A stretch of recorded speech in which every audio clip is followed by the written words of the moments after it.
A lot of people wonder what they should do if they get called into a meeting with HR. They sent me down from HR. They said you've been underperforming. Talk. I'm not saying anything. I want my lawyer. One thing to keep in mind is unless you are working for a federal or state government, you actually don't have any constitutional rights. So this isn't going to be like a criminal investigation where you get to ask for your lawyer. In fact, it could be grounds to fire you for refusing to talk. The best way to handle most HR meetings is to say as little as possible because you're trying to get details from them without providing details of your own. Your supervisor tells me that you have been underperforming lately. Interesting. Can you tell me a little more about how I'm underperforming? They did mention that you had taken a couple of unapproved days and you're getting a few reports in late.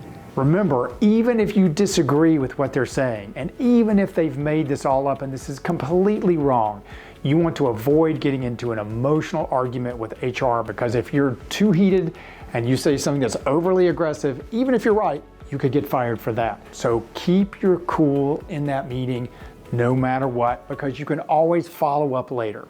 Okay, I understand.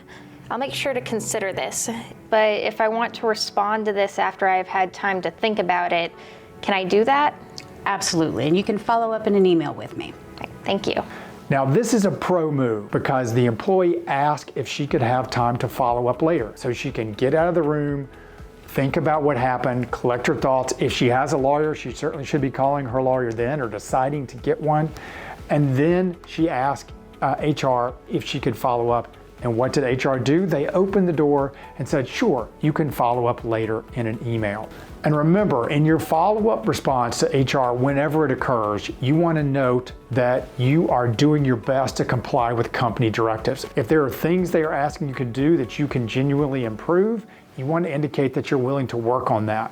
If there are some things that you think HR got wrong, you should absolutely state your case in the email, but do it in a respectful way. But you should always note, if you want to keep your job, that you are willing to try to do better and meet their objectives, even if you're just buying yourself time while you look for another job or get yourself a lawyer.